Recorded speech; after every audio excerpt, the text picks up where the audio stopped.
Chair. Thank you to the committee members and especially Mr. Chair for allowing me to speak on this item. You know, at the start of 2020, at the beginning of my term, my district had 0 beds. In just the last year, my community has supported bringing online several hundred new beds to help in the fight to end homelessness. In fact, there's another item on today's agenda, which was just approved, item number 3, an additional 100 beds in my community. I'm not here to block a project. I am here to ask the city to support us in building a better one that will ultimately yield more beds for our finite investment of taxpayer dollars.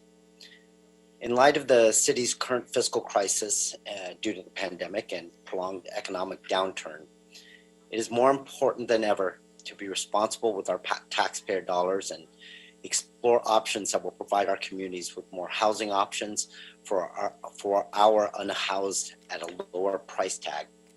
As you all know, in 2019, Comptroller Ron Galperin issued a report stating that the city needed to examine ways to identify Prop HHH projects that could be completed quicker and at a lower cost, and not just keep pushing forward with a plan that was not yielding the desired outcomes. Last fall, Comptroller Galperin once again stated his findings in another report that the city needed to find other ways to use remaining HHH funds and allocate them to faster and less expensive projects. When our city voted to support Prop HHH in 2016, it was with the understanding that some 10,000 units of permanent supportive housing would be built.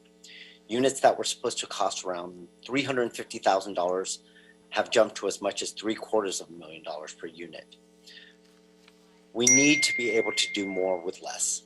I know there are concerns that this sends some type of message of uncertainty for all the projects that funds have been allocated to, that this can happen to their projects. In all 111 current Prop HHH projects, not a single project has ever had their funds pulled back. And because all of those projects had the council members' partnership, every single member of the council had the opportunity to work with their respective developers before funding was allocated. Every single other project, council members were able to work together with their respective communities. I was never given that opportunity. Despite my concerns for where this project was being placed on one of the busiest intersections in my district, despite my concerns of a 6-story building being placed on a constrained 10,000 square foot lot, despite my concerns that only 5 parking spaces were being provided in an area where the elementary school just across the street had parking restrictions and parking restrictions along the highway where this is located, they were not heard. And I know that the narrative is that at PSH projects, they do not require parking. I point to the project that is 1/4 mile away, a project that I supported, that has about 40 parking spaces all being used.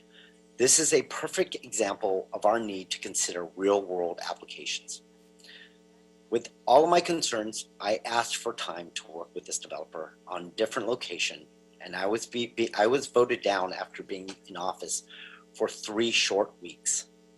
So fears that this sends a message to every project trying to leverage funding are not warranted, because those projects have the council members' commitment and also a partnership, because they were allowed the time to work together. I was not given that opportunity.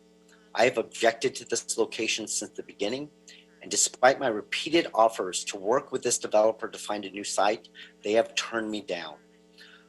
I also know that there are concerns that legal action might be taken against us because of this decision. Every single day in council, I see us all take actions that have possible liability concerns. And every single day, I see each of us, despite those concerns, make decisions that are in the best interests of the city and put the priority of our housed and unhoused residents first. I am asking you to do the same thing here. As evidenced by the other project on today's agenda, I can build something that provides more beds at a cheaper cost and faster than the project before you today. Lastly, I know you've heard that I voted for this funding. After being denied the time to work with this developer, I was not going to pound my chest in council and vote no against 33 other projects that so many of you had worked so hard on. If you speak to the directors of the current projects in my district, Volunteers of America, Hope of the Valley, San Fernando Valley Rescue Mission, which I was on the board of, they will tell you about my commitment to provide solutions in my community. The community of Chatsworth understands that they need to be a part of this solution. If we had longer time to hear so many of the other callers, you would have heard people today talk about their support of the other project on today's agenda. But they shouldn't have to have 3 projects on the same street, all on Devonshire, within 1/2 mile of each other, and be the only community that provides the beds for the 222 goal. All of my communities need to be a part of that solution, and I am committed to that. Thank you, Mr. Chair.